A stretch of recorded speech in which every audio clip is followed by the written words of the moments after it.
अगर आपके स्कूल में ये डिसीजन लेना हो कि एनुअल फंक्शन का थीम क्या होने वाला है, तो ये कौन लेगा डिसीजन? क्या प्रिंसिपल या क्लास मॉनिटर या फिर सभी बच्चों की राय ली जानी चाहिए? तो अगर आप चाहते हैं कि सभी स्टूडेंट्स की राय ली जाए, तो आप मेजॉरिटी की बात कर रहे हैं। यानी आप क्या बोल रहे हैं कि मेजॉरिटी के अकॉर्डिंग ही फैसला होना चाहिए। सो कॉन्ग्रेचुलेशंस, आप डेमोक्रेसी की एक बहुत ही बड़ी विशेषता को समझ चुके हैं। So now let us think about the question, what if only one person start making every decision and nobody is allowed to ask the question? क्या आपने ऐसा सिस्टम देखा है ना? क्या आपको अच्छा लगेगा ये सिस्टम कि जहाँ पर सिर्फ और सिर्फ एक ही इंसान की राय ली जा रही है, एक ही इंसान को फैसला लेना है सारा, एंड आप लोगों की राय भी नहीं ली जा रही है और वो फैसला आपके लिए ही होना है? Of course not. क्योंकि हर इंसान चाहता है कि उसकी आवाज़ सुनी जाए, उसकी राय ली जाए, उसको मतलब हक है उसको कि वो अपने भी विचारों को व्यक्त कर सकता है। And this is exactly what today's chapter is all about, democracy.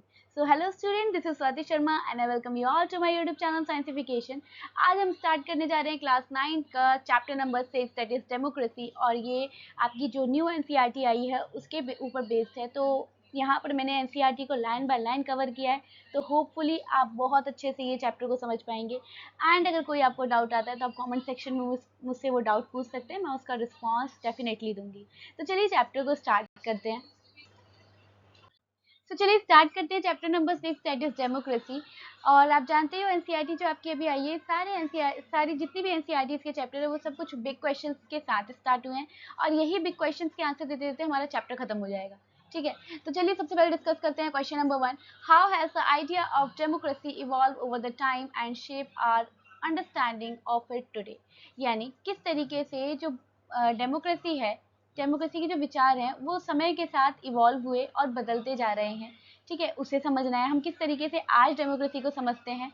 इसके बाद what are the different form of democracy and how they are practice in India and other part of the world? यानी किस तरीके से democracy की अलग अलग forms हैं और हमारे भारत में कौन सी फॉर्म इसमें से प्रैक्टिस की जाती है, एंड वर्ल्ड के अलग अलग पार्ट में डेमोक्रेसी को किस तरीके से देखा जाता है। देन इसके बाद question number 3, what are the essential feature of the democracy and how do they extend beyond the government institution? है ना, तो यहाँ हम पढ़ेंगे कि डेमोक्रेसी के और कौन कौन से फीचर्स हैं, एंड देन किसी भी कैसे ये जो डेमोक्रेसी है ये किसी भी गवर्नमेंट इंस्टीट्यूशन से बहुत बहुत बहुत ज़्यादा बड़ी है। ठीक है, इसके बाद what are the challenges faced by the Indian democracy, fourth question है ना। यानी अब जब हम सारी चीज़ें डेमोक्रेसी की पढ़ चुके होंगे, उसके बाद हम पढ़ेंगे कि एक्चुअल में डेमोक्रेसी हमारे भारत जो इंडिया की डेमोक्रेसी है उसको कौन कौन से चैलेंजेस फेस करने पड़ते हैं। देखो, गवर्नमेंट जो है वो अलग अलग फॉर्म ऑफ गवर्नमेंट हमारे पूरे वर्ल्ड में लाया करती है, लेकिन इसमें से भी सबसे ज़्यादा अगर आप कोई फॉर्म ऑफ गवर्नमेंट देखेंगे तो that is democratic form of government. ऐसा नहीं है कि इसके चैलेंजेस नहीं है, ऑब्वियसली 100% ये बिल्कुल करेक्ट नहीं है, इसके भी कुछ चैलेंजेस हैं, लेकिन as compare to the another form of democracy, another form of the government, democracy जो है इसको इसके चैलेंजेस कम है। ठीक है, एक तो और इसके डिमेरिट्स कम है। यही कारण है कि आज सिर्फ इंडिया ही नहीं, वर्ल्ड के मेजॉरिटी ऑफ द कंट्रीज जो हैं वो डेमोक्रेसी को फॉलो कर रही हैं। ठीक है, तो let's recall, you have learn in the previous grade, आप पहले ही 8th क्लास में ये चैप्टर पढ़ के आए हैं कि democracy is the form of government in which the source of power and the authorities lie with the citizen of the country. है ना, कि डेमोक्रेसी एक गवर्नमेंट की ऐसी फॉर्म है जिसमें जो पावर है, जो अथॉरिटी है, वो किसके हाथ में है? सिटीजन्स के हाथ में, यानी एक उस देश के नागरिक के हाथ में है। ठीक है, who are elected their representative through the free and fair election, जो कि अपने रिप्रेजेंटेटिव को चुनता है। कैसे चुनता है? फ्री एंड फेयर इलेक्शन के थ्रू। देखिए होता क्या है कि एक्चुअल में अगर हम बात करें, भाई हमारा रूल है ना, डेमोक्रेसी का मतलब ही होता है लोगों का शासन। ठीक है, लेकिन अब ऐसा तो है नहीं कि हर इंसान रूल करने बैठ जाएगा। अगर हर इंसान रूल करने बैठ जाएगा तो 140 करोड़ की पॉपुलेशन है इंडिया में, अगर 140 करोड़ की पॉपुलेशन एक साथ रूल करेगी तो ये तो बहुत ज़्यादा कॉम्प्लेक्स हो जाएगा। है ना, तो इसीलिए हम लोग क्या करते हैं कि यहाँ एक ऐसी अरेंजमेंट बनाई गई है जिसमें अलग अलग पार्टीज़ के क्या होते हैं, रिप्रेजेंटेटिव्स होते हैं, हमें उनकी बातें सुननी होती है, हम समझते हैं, फिर उसके बाद से हम समझने के बाद वोट करते हैं उन परफेक्ट इंसान को, उस परफेक्ट को, पार्टी को, जो कि जिससे हमें लगता है कि ये हमारी डिमांड्स को पूरा करेगा। ठीक है, तो हम इस तरीके से इलेक्शन में पार्टिसिपेट करते हैं।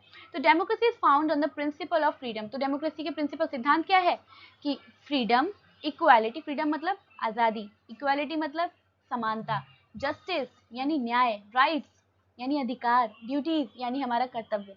है ना, तो Ensure that the citizen have right to vote, है ना, हर नागरिक को वोट देने का अधिकार है ना, हर इंसान को वोट देने का अधिकार है, ये यूनिवर्सल एडेड फ्रेंचाइज में आता है।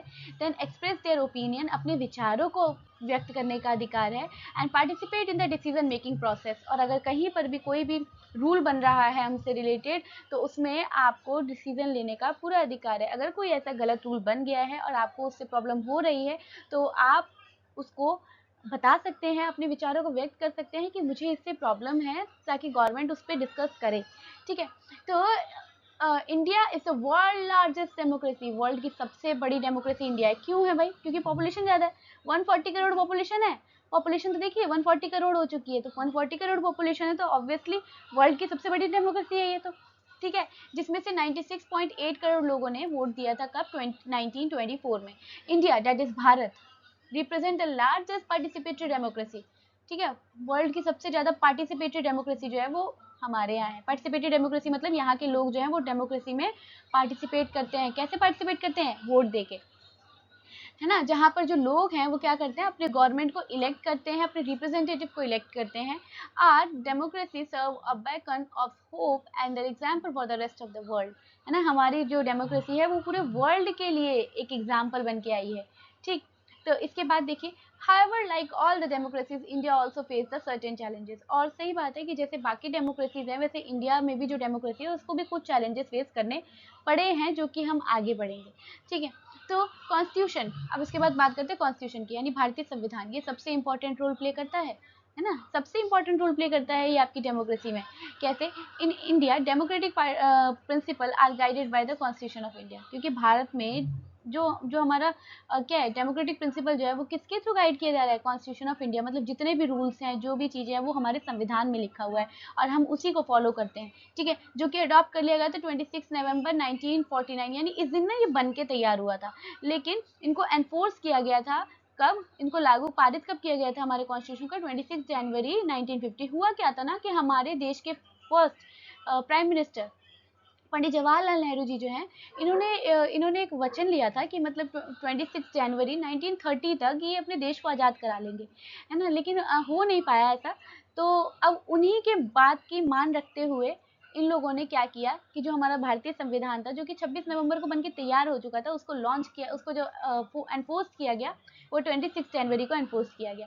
ठीक है, constitution not only guaranteed but also protect the fundamental rights of the citizen. ठीक है, सिर्फ गारंटी नहीं देता आपको, ये प्रोटेक्ट करता है आपके अधिकारों को, है ना, आपके जो फंडामेंटल राइट्स हैं उसे ये प्रोटेक्ट करता है।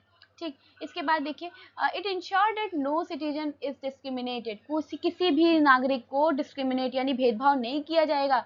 किस पे? On the basis of religion, उसके धर्म पे, उसके कलर पे, मतलब रेस कलर पे, caste, sex and the place of वो बर्थ, इन सब पे किसी को भी डिस्क्रिमिनेट नहीं किया जाएगा। It also ensure active citizen participation in the democratic process at the nation, state and local level through the election. और ये भी बताता है, हाँ, आपका जो संविधान है वहाँ पर इलेक्शन के लिए भी सब चीज़ें, सारे रूल्स लिखी हुई हैं। तो आपका जो संविधान है वो ये भी इंश्योर करता है कि एक डेमोक्रेटिक प्रोसेस पे एक अच्छे से डेमोक्रेटिक एक्टिव डेमोक्रेटिक प्रोसेस होना चाहिए, नेशनल, स्टेट या फिर लोकल लेवल, तीनों ही जगह पर। ठीक है, इसके बाद ये देखिए, नेक्स्ट देखते हैं। However, it is important to understand that the democratic chaos in India did not emerge suddenly. ठीक है, ऐसा नहीं है, बिल्कुल अचानक से डेमोक्रेसी नहीं आई थी इंडिया में। Rather, it involves a long historical processes. बहुत लंबा अभियान, बहुत लंबे समय तक लड़ाई की गई थी, तब जाके हमें एक डेमोक्रेटिक कंट्री मिली है आज। In this chapter, we'll explore the genesis and the development of the democratic ideas in India, and we will also deepen our understanding of democracy by examining its meaning, है ना। यहाँ हम ये भी जानेंगे, हम यहाँ पर डेमोक्रेसी को और अच्छे से जानेंगे बाय कैसे, उसकी मतलब को जानते हुए उसकी मीनिंग समझेंगे, उसके फीचर्स समझेंगे, है ना। वेरियस प्रैक्टिस एसोसिएशन के बारे में बात करेंगे जो इंडिया में हो रही है और वर्ल्ड में हो रही है। तो ये सब चीज़ें जब हम जानेंगे तो इसमें क्या होगा, हम डेमोक्रेसी को बहुत अच्छे से जान पाएंगे। ठीक है, तो यहाँ पर एक वर्सेस दी हुई है, ऐक्यमात्य सुक्तम ऑफ फ्रॉम ऋग्वेदा, है ना, उसका एक ये वर्स दिया हुआ है यहाँ पर। The council is one and the same, their assembly is one, their mind is one and their intention together is one. I invoke for you this same guiding resolve with the common offering of your behalf. I make the oblation, I make the oblation of your behalf. ठीक है, तो ये इस तरीके का एक verse है, ये कहाँ है, ऋग्वेद से उठाया गया है। तो ऋग्वेद से ये यहाँ पर देखिए लिखा भी है सारा कि ऋग्वेदा 10.191.3 से ये वर्सेस लिए गए हैं। ठीक है, इसके बाद बात करते हैं tracing democratic traditions from early time. ठीक है, कैसे पुराने समय से डेमोक्रेसी जो है वो उसको हम जानते हैं, तो कौन कौन से ट्रेसेस मिले हैं जिससे हम समझ पा रहे हैं कि डेमोक्रेसी आज की नहीं है, ये काफ़ी साल पुरानी है। तो देखिए, the idea of democracy has been the part of the India ethos since the early time, बहुत पुराने समय से। In the previous chapter we will read about the assemblies of Vedic period, assembly of Vedic period such as सभा, समिति, विधाता। हाँ, जो वैदिक एज अगर आप पढ़ेंगे तो वैदिक एज में ये सिस्टम था कि सभा होती थी, समिति होती थी और विधाता होता था। मतलब ये जो था, ये ग्रुप ऑफ ऑर्गेनाइजेशन हुआ करते थे जो बैठ के नियम, जो रूल्स को रेगुलेट करती थी कि किस तरीके से, अगर कोई मतलब जैसे राजा के मन में कोई विचार आया या किसी के मन में भी कोई विचार आया कि उन्हें कुछ लोगों के लिए, अपने लोगों के लिए ये चीज़ पारित करना चाहिए, तो यहाँ पर सभा और समिति बुलाई जाती थी और वहाँ पर फिर लोगों से, वो अपने गण से, जो भी उनके कोर्ट में जो लोग बैठे रहते हैं, उनसे वो लोग विचार किया करते थे। विचार करने के बाद वो क्या करते थे, वो उसको पारित कर देते थे। तो अब सभा और समिति जो है, इसमें से सभा में तो ऐसा होता था कि सभी आते थे, है ना, जो आसपास के लोग थे वो लोग भी आया करते थे, वो भी सारी चीज़ें सुना करते थे। ठीक है, involve the collective decision making. We also read about the functioning of the early republic states, Gana और समहा। ठीक है, हम ऑलरेडी पढ़ चुके हैं गण और संघ के बारे में कि कैसे ये लोग अपना काम करते थे, किस तरीके से डेमोक्रेटिक रूल्स को फॉलो करते थे ये। दस, from the earliest time the king was not an independent ruler. पहले क्या था, इंडिपेंडेंट रूलर नहीं था, बट उनके जो वर्कर्स होते थे, जो उनके साथ कंसल्टेंसीज में हेल्प करते थे, मतलब उनके साथ जो लोग काम कर रहे हैं वो उनको कंसल्ट करते थे, जो भी चीज़ करनी है। तो राजा अकेले फैसला नहीं लेता था, उनकी पूरी असेंबलीज होती थी, जो भी मिनिस्टर्स होते थे वो सब उनके साथ बैठ के उस पर विचार करते थे और उसके बाद फैसला लिया जाता था, है ना। तो ये हम कितने पुराने समय की बात करते हैं, वैदिक एज की बात करें, वैदिक एज में ऐसी चीज़ें देखी गई थी।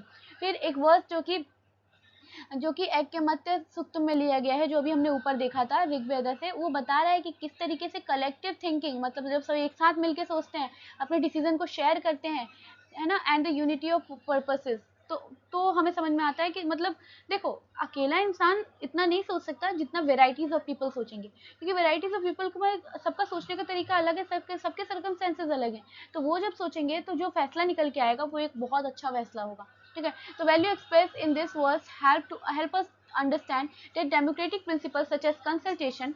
ठीक है, डेमोक्रेटिक प्रिंसिपल मतलब जिसमें consultation, consensus and share responsibility were the deep root in India's intellectual and cultural tradition. और ये देखो, ये जो प्रिंसिपल, डेमोक्रेटिक प्रिंसिपल, जैसे यानी कंसल्ट करना, किसी से सबसे सलाह लेना, है ना, और अपनी रिस्पॉन्सिबिलिटीज़ को शेयर करना, ये भारत के रूट्स में कब से है, काफ़ी पुराने समय से है। ठीक है, तो देखो, the function of Buddha Samha, a monastic community established by the Gautam Buddha, also reflects the India's democratic tradition, है ना। गौतम बुद्ध के बारे में जानते हैं, गौतम बुद्ध जो थे, बुद्ध समूह बनाया था उन्होंने, है ना। तो वहाँ पर जो थे, वहाँ पर भी ये लोग इंडियन डेमोक्रेटिक ट्रेडिशन को फॉलो करते थे।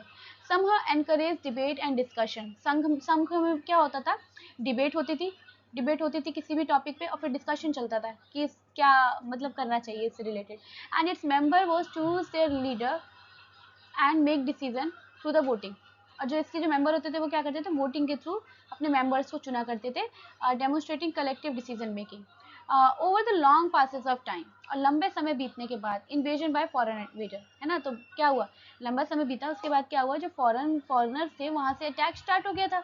ऐसा ही तो है कि अटैक, हमारे पास फॉरेन इन्वेजन भी बहुत ज़्यादा हुए हैं, तो डिस्टर्ब द पॉलिटिकल, जिसकी वजह से जो हमारे कंट्री का जो पॉलिटिकल सिस्टम था उससे बहुत प्रॉब्लम आई थी। उसने डिस्टर्ब कर दिया था political and social fabrics of some part of the country. And by 19th century Britishers has also colonised most of the part of the Indian continent, है ना। देखो, हुआ यही है, देखो स्टार्टिंग से अगर हम देखेंगे ना अपने इंडिया को, तो स्टार्टिंग में तो अरब से बहुत ज़्यादा इन्वेजन हुए थे यहाँ पर, है ना। अरब से इन्वेजन की वजह से हमारा पॉलिटिकल सिस्टम जो है वो अक्सर डिस्ट्रॉय हो जाया करता था, क्योंकि हमारे राजा को हटा दिया जाता था, कोई और राजा बनता था, तो उसका रूल करने का तरीका अलग होता था। तो इस तरीके से हमारा जो पॉलिटिकल इंस्टीट्यूशन जो था ना, वो अक्सर चेंज होता रहता था। तो अब ये तो थी कब की बात, वैदिक एज के बाद की बात कर रहे हैं हम, ठीक है। लेकिन उसके बाद फिर 19th सेंचुरी में हमने क्या देखा, 19th सेंचुरी में हमने ये देखा कि किस तरीके से जो ब्रिटिशर्स हैं वो हमारे कंट्री के बहुत सारे पार्ट को कॉलोनाइज कर लेते हैं, अपने अंडर में ले आते हैं, कॉलोनी बना लेते हैं ना वो यहाँ पर, है ना। A foreign rule alter the political structure and limited the pupils participation in their governance. ठीक है, तो इसके बाद वही होता है, फॉरेन रूल जो होता है ना, वो क्या करता है, पॉलिटिकल स्ट्रक्चर को बहुत बुरी तरीके से बदल के रख देता है। यहाँ पर हम लोगों का पार्टिसिपेशन बिल्कुल खत्म हो चुका होता है, मतलब ब्रिटिशर्स हमारे लिए फैसला ले रहे हैं, वो टीम बैठाते हैं, वो कमिटी बैठाते हैं, वो बात करते हैं कि इंडिया में किस तरीके से रूल रेगुलेशंस को फॉलो करना है, लेकिन हमारे ही एक भी मेंबर उस कमिटी में नहीं होते। मतलब फैसला हमारे लिए लिया जा रहा है, लेकिन हमारा ही कोई मेंबर वहाँ बैठा हुआ नहीं होता। ये ब्रिटिशर्स आपस में फैसला ले लेते थे। तो यहाँ पर हमने देखा कि जब ब्रिटिशर्स आए, जब अंग्रेजों का अटैक हुआ था हमारे यहाँ पर, उस टाइम हमने देखा कि हमारे पास पीपल पार्टिसिपेशन जो था ना गवर्नेंस में, वो बहुत कम हो गया था, मतलब हमें कोई पार्टिसिपेट करने ही नहीं देता था। ठीक है, However, the long struggle of independence from Britishers, और इन्हीं लोगों से हमने लड़ाई लड़ी है अपने आप को आज़ाद कराने के लिए। तो यहाँ लिखा है कि काफ़ी लंबे समय तक इंडिपेंडेंस के लिए लड़ते हुए, ब्रिटिश कॉलोनियल जो रूल था उससे लड़ते हुए, हम फाइनली हम एक स्ट्रेंथ एंड डेमोक्रेटिक आइडियाज़ लेके आ पाए हैं लोगों के अंदर। मतलब हमने ये इन लोगों से लड़ाई करी, और साथ के साथ हम इन लोगों से लड़ते टाइम हम लोग लोगों के अंदर ये भी ला रहे थे कि किस तरीके से डेमोक्रेसी जो है वो हमारे लिए कितनी इंपॉर्टेंट है ना। ये जो आपके लिए फैसले लिए जा रहे हैं, इसमें आपका होना बहुत ज़रूरी है। आप अगर नहीं है तो फैसला किसके लिए लिया जा रहा है। ठीक है, तो before India attain independence is 1947, है ना, the constitution assembly was form. और भारत में मतलब आज़ादी जो थी ना 1947 में, जब हम आज़ादी होते हैं, उससे पहले कॉन्स्टिट्यूंट असेंबली की फॉर्मेशन कर दी गई थी। 1946 में कॉन्स्टिट्यूंट असेंबली की फॉर्मेशन कर दी गई थी, जिसने कि क्या किया, कॉन्स्टिट्यूशन ड्राफ्ट करना शुरू किया। और हमारी असेंबली ने 2 साल 11 महीने और 18 दिन लगाए थे हमारे संविधान को बनाने में।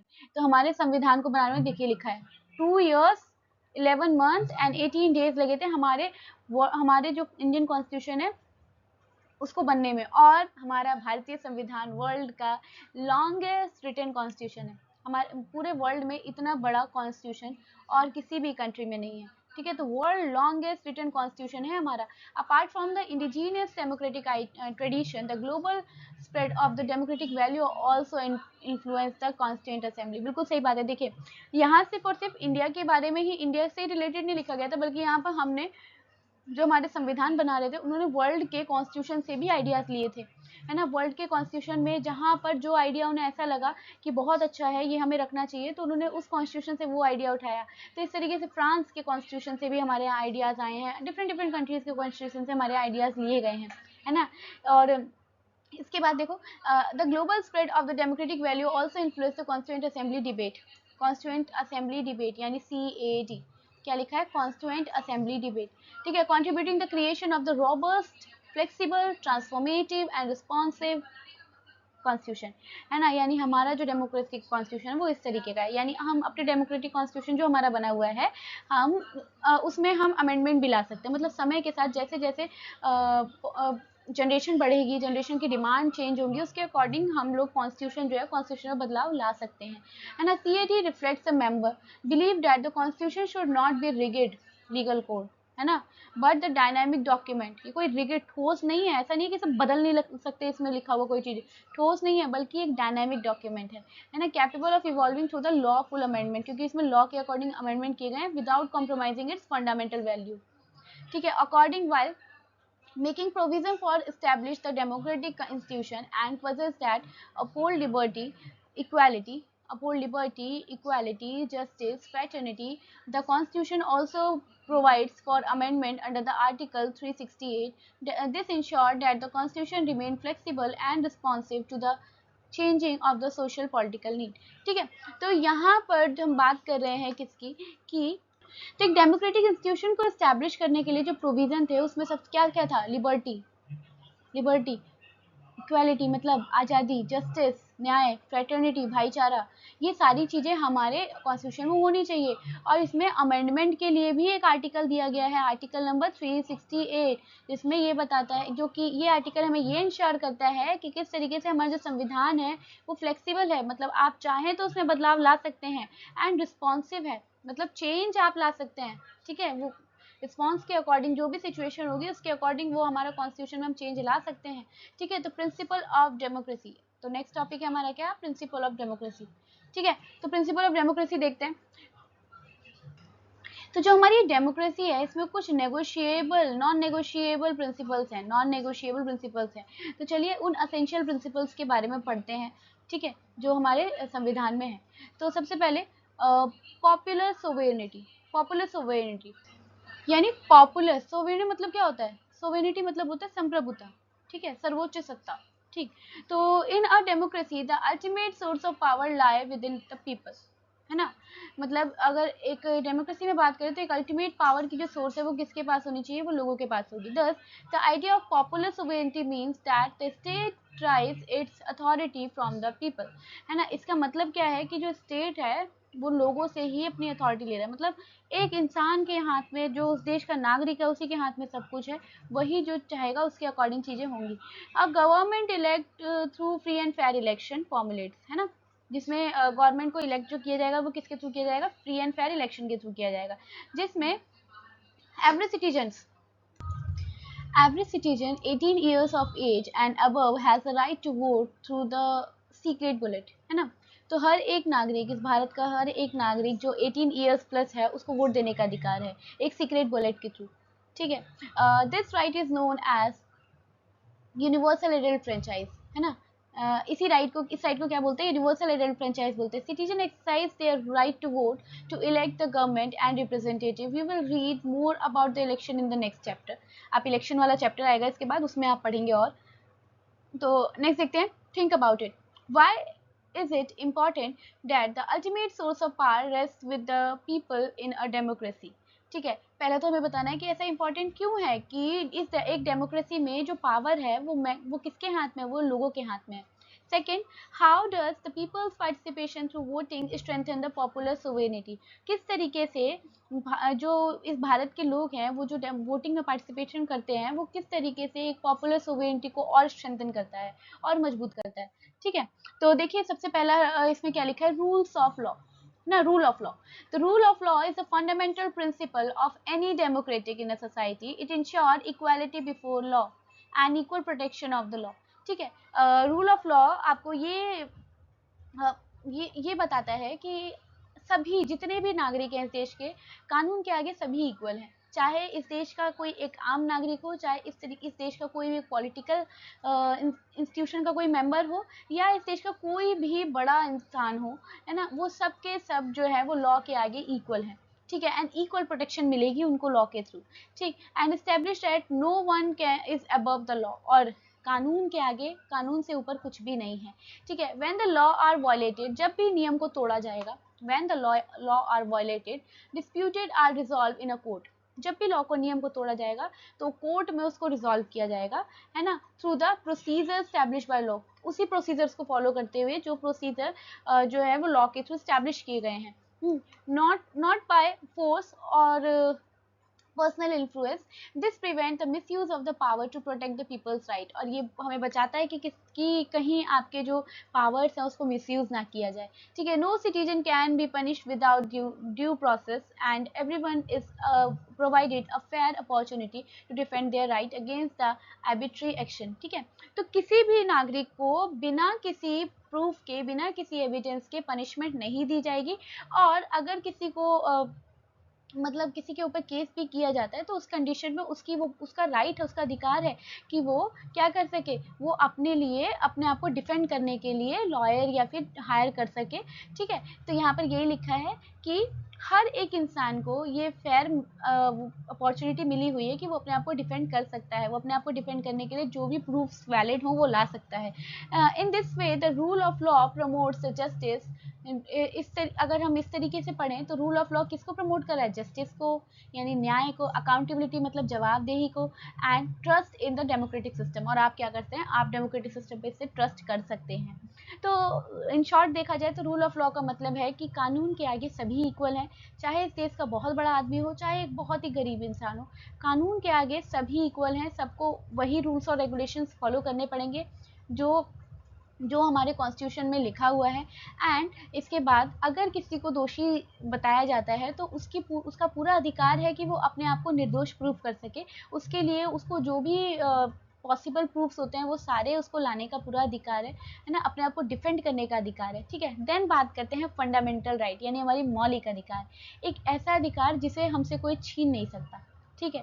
तो यहाँ हम बात करेंगे अपने उन सारे अधिकारों की। तो हमारे पहले ना टोटल राइट टू फ्रीडम जो था ना, टोटल फंडामेंटल राइट्स जो थे वो 7 हुआ करते थे, बट राइट टू प्रॉपर्टी को ना अब हटा दिया गया है, और उसके बाद अब हमारे पास जो फंडामेंटल राइट्स हैं वो टोटल कितने रह गए हैं, 6 रह गए हैं। तो चलिए बात करते हैं। Fundamental right ancient in the Indian Constitution play a crucial role in safeguarding the rights, freedom and dignity of citizen। ठीक है। हाँ, एक नागरिक का अधिकार, उसकी आज़ादी और उसके सम्मान को बनाए रखने के लिए बनाया गया था ये। ठीक है। इसमें 6 फंडामेंटल राइट्स आते हैं।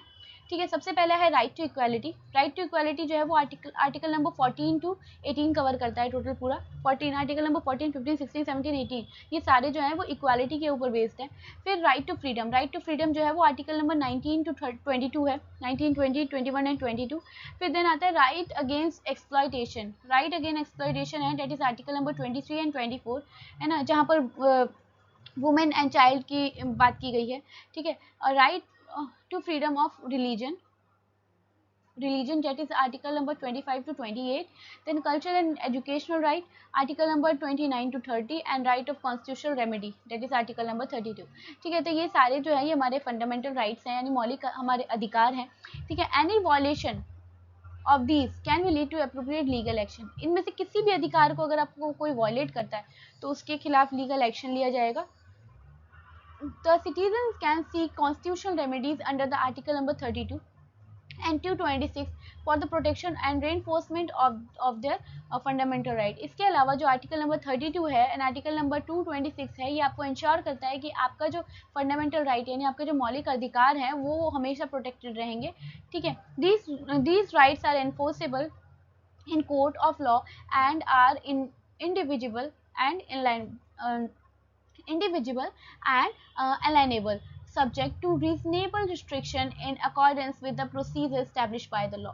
ठीक है। तो कुल मिला के यहाँ पर आपको समझाया गया है कि आपके मौलिक अधिकार जो हैं वो क्या क्या हैं। इसके अंदर टोटल 6 राइट आते हैं, जिसमें जो कि डिफरेंट आर्टिकल्स को बताते हैं, जिसमें सबसे पहला है राइट टू इक्वालिटी, यानी आपको अधिकार है समानता का, है ना। आपको यहाँ पर कोई अनटचेबल नहीं बोल सकता। यहाँ पर इसमें ऐसे सारे राइट आएंगे कि जैसे पहले होता था ना कि अनटचेबल्स क्या है कि आपको टच नहीं किया जाएगा इस तरीके से कि हम जो है वो दूषित हो जाएंगे। तो ये सारे राइट्स के बारे में यहाँ पर बताया गया कि अगर आपको कोई इस तरीके से ट्रीट करता है तो आप उस पर लीगल एक्शन ले सकते हैं। देन है उसके बाद से राइट टू फ्रीडम, यानी हमें अधिकार है, हम फ्री हैं, हम आज़ाद हैं, है ना। हम आज़ाद हैं, यहाँ पर हम बोल सकते हैं, अपने विचारों को व्यक्त कर सकते हैं। हम क्या कर सकते हैं, हम पॉलिटिकल इंस्टीट्यूशन का पार्ट बन सकते हैं, हम खुले में स्पीच दे सकते हैं, लेकिन वो ऐसा नहीं होना चाहिए जो लोगों को गलत सीख दे, है ना। तो ये सारी चीज़ें इसमें आ जाती हैं। फिर इसके बाद से आता है राइट अगेंस्ट एक्सप्लॉयटेशन। इस आर्टिकल में बताया गया है कि ह्यूमन ट्रैफिकिंग से रिलेटेड ये आर्टिकल है, चाइल्ड लेबर से रिलेटेड ये आर्टिकल है। तो इस तरीके से ये सारे आर्टिकल्स जो हैं ये हमारे जो राइट्स हैं, हमारे जो अधिकार है उनको बताता है। ठीक है। Let's explore the constitution not only guarantee the fundamental right to citizen पर also outline the fundamental duties. सिर्फ फंडामेंटल राइट्स ही नहीं बताए गए हैं, हमें फंडामेंटल ड्यूटीज भी बताई गई हैं and directive principle of state policies भी बताई गई हैं। ठीक है। तो अब हम discuss their significance identification and the difference among that, कि इनमें क्या क्या डिफरेंस है। देखो, तो right to education, that is article number 21A is added in 2009, ensure free and compulsory education for the children age 6 to 14। देखो, तो right to education में ये कहा गया है ना, कि हर एक बच्चा जो 6 साल से 14 साल तक की एज में है उसे फ्री एंड कंपल्सरी एजुकेशन दी जाएगी। और इसी के तहत जो है वो गवर्नमेंट स्कूल्स बनाए गए कि हर एक बच्चे को अधिकार है स्कूल जाने का और वो फ्री में एजुकेशन ले सकता है। ठीक है। Up to 14 years. ठीक है। Procedure establish by law, procedure establish by law of the state and statute. मतलब प्रोसीजर एस्टैब्लिश बाय लॉ का मतलब है कि लॉ के थ्रू कौन कौन से प्रोसीजर्स को जो होते हैं वो लाए गए हैं। इसके बाद equal protection of law, all person in similar circumstances shall be treated equally. मतलब अगर कोई भी केस है, मान लो कि गवर्नमेंट ऑफ इंडिया के ऊपर केस है और आप लड़ रहे हैं, तो आप दोनों सेम सर्कमस्टेंसेस में हैं, तो आप दोनों को ही इक्वली ट्रीट किया जाएगा। ऐसा नहीं कि वो गवर्नमेंट का पार्ट है तो उनको स्पेशल ट्रीटमेंट मिलेगा, ऐसा कुछ नहीं है। आप दोनों को ही जाके कोर्ट में के आगे प्रोसीडिंग्स जो है वो सारे रूल्स जो है उनको फॉलो करना पड़ेगा। ठीक है। Separation of power. Next topic is separation of power. The separation of power among the legislature, executive and judiciary, है ना। तो जो पावर की सेपरेशन है वो इन 3 फॉर्म में हुई है। कौन सी? Legislative, legislature, executive and judiciary, each with the distinct responsibilities. जहाँ लेजिस्लेचर की बात करूँ तो ये नियम को बनाता है ना, ये लॉ बनाता है। वहीं एग्जीक्यूटिव का बात करें तो वो इसको क्या करता है, पारित करता है, सब जगह मतलब लोगों तक पहुंचाता है। एंड जुडिशरी, जब भी किसी भी तरीके का डिस्प्यूट होगा है ना रिगार्डिंग टू लॉ, तो वहाँ पर वो चीज़ जो है वो कहाँ जाएगी, वो जुडिशरी के पास जाएगी। ठीक है, तो each will distinct responsibility enable the democratic institution to function effectively and responsibility the legislature, देखो यहाँ लिखा है ना, the legislator make law, executive implement them and judiciary interpret them, है ना। लेजिस्लेटर का काम क्या है, लॉ बनाना, एग्जीक्यूटिव का काम क्या है, उसको पारित करना, एंड जुडिशरी का काम क्या है, अगर किसी भी तरीके का किसी भी तरीके का कोई गलती हुई है तो उसको देखना और कुल मिला के इंटरप्ट करना। एंड जुडिशरी हमेशा इंडिपेंडेंट है, जुडिशरी को लेजिस्लेटिव या एग्जीक्यूटिव पे कोई फर्क नहीं पड़ेगा। जहाँ पर बात करें हम लेजिस्लेटर या एग्जीक्यूटिव की, ये दोनों एक दूसरे से इंटरलेट करते हैं, ये दूसरे ना एक दूसरे के ऊपर डिपेंड है, ठीक है, लेकिन जुडिशरी हमारी जो है वो इंडिपेंडेंट है। ठीक, so thereby preventing the concentration of power in any one organ. This separation is essential for maintaining check and balance among the three organ, है ना। तो ये जो separation है ना पावर की, ये ना बहुत बेनिफिशियल है, क्योंकि चेक एंड बैलेंस वाला सिस्टम बना रहता है ना। जैसे कि देखिए, अगर मान लो लेजिस्लेटर ने कोई नियम बना भी दिया है, अब वो नियम हम तक पहुंच गया, मान लो वहाँ के लोगों ने भी उसको कर दिया है और वो लॉ हम तक पहुंच गया, लेकिन हमें ऑब्जेक्शन हो रहा है, तो हम पूरे फ्री हैं ये करने के लिए कि हम जाएं जुडिशरी पे और वहाँ जाके हम उनको डिस्कस कर सकते हैं, हम उनको बता सकते हैं कि हमें ये प्रॉब्लम फेस करनी पड़ रही है, ये जो न्यू रूल बना है इसकी वजह से, है ना। देन जुडिशरी जो है वो उसको देखेगी, उसको समझेगी, देन उसके ऊपर जो भी एक्शन लेना होगा वो लेगी। ठीक, तो for example, while the parliament has the power to amend the constitution, जैसे कि एग्जाम्पल क्या है कि पार्लियामेंट के पास पावर है कि वो कॉन्स्टिट्यूशन को अमेंड कर सकता है। जुडिशरी जो है वो क्या करेगी, वो रिव्यू करेगी, देखेगी कि जो अमेंडमेंट है वो अमेंडमेंट ऐसा तो नहीं है कि जो कि कॉन्स्टिट्यूशन के स्पिरिट को वायलेट कर रहा है, कि संविधान बनाया गया था लोगों के लिए और ऐसा तो नहीं कि आपने कोई ऐसा अमेंडमेंट कर दिया जो लोगों के हित के खिलाफ है। तो similarly the executive power of enforcement the agency regulated by the law and the rule framed by the parliament can also be reviewed by the competition courts. If a law is consistent with the constitutional provision, the judiciary has the power to declare it unconstitutional। मतलब अगर कोई नियम ऐसा बन गया है जो constitution को यानी हमारे भारतीय संविधान को वॉलेट कर रहा है, तो ये जुडिशरी के ऊपर पूरी जुडिशरी जो है वो पूरी तरीके से उसको क्या कर सकती है, अनकॉन्स्टिट्यूशनल डिक्लेयर कर सकती है और उस रूल को वहीं ख़त्म कर सकती है। ठीक है, तो judiciary uphold the constitution and play a vital role in protecting. तो जुडिशरी क्या है, उसका मेन काम यही हमें कि हमारी डेमोक्रेटिक वैल्यूज़ को प्रोटेक्ट करके रखे।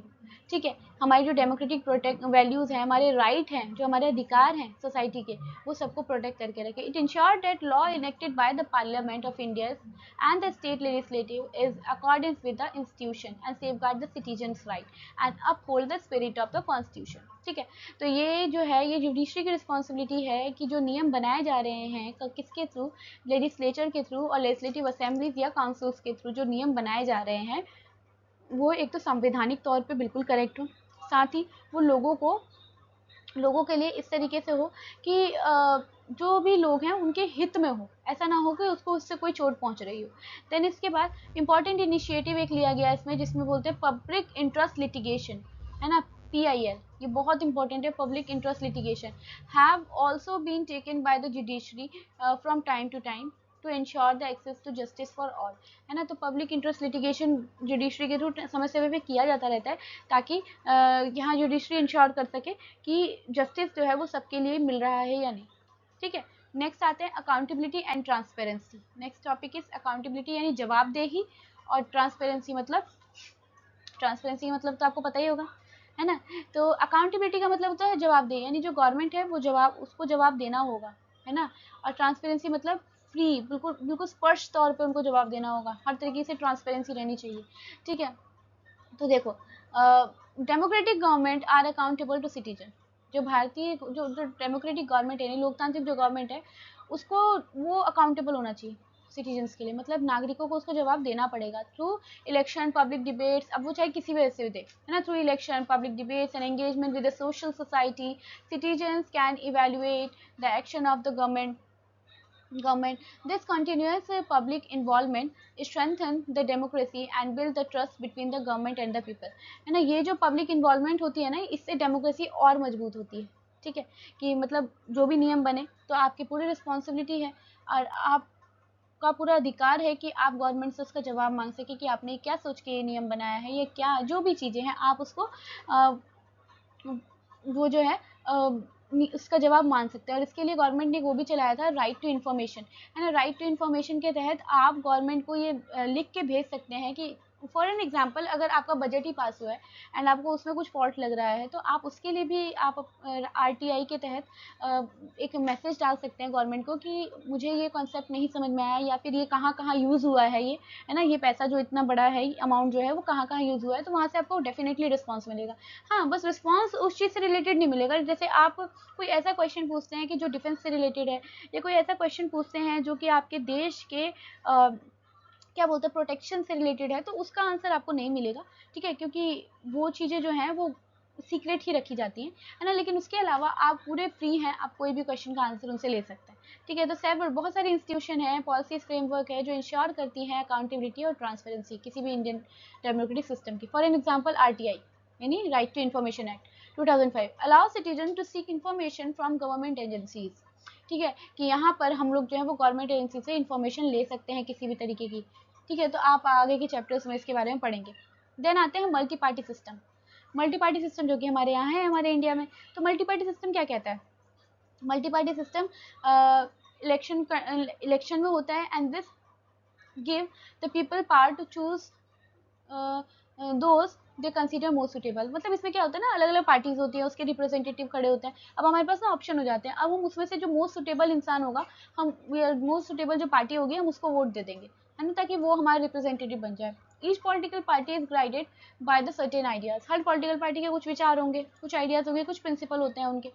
हर एक पॉलिटिकल पार्टी के कुछ ना कुछ विचार होते हैं। तो देखो सर्टेन आइडियाज, वैल्यूज, प्रिंसिपल, जो कि पॉलिसी जिससे वो पॉलिसीज बनाते हैं और उसी के तहत वो काम करते हैं। ठीक है, तो in election to the parliament और the state assemblies the party और a coalition of party. Coalition मतलब सुनो, कोलिशन मतलब क्या होता है?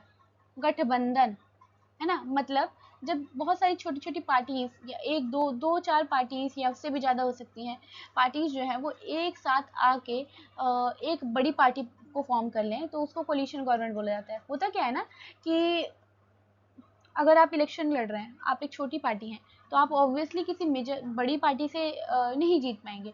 तो उस कंडीशन में क्या होता है कि जो उस जगह की जो छोटी छोटी पार्टीज होती है ना, वो आपस में गठबंधन कर लेती हैं कि हम सब जो है वो एक साथ मिलके एक पार्टी की फॉर्मेशन करते हैं और हमारी पार्टी एक ही होगी। मतलब होंगे उसके अंदर डिफरेंट डिफरेंट पार्टी के लीडर्स, लेकिन एट द एंड वो सारी मिलके एक ही पार्टी की फॉर्मेशन करेगी। तो इसे क्या कहते हैं? कोलिशन गवर्नमेंट बोलते हैं।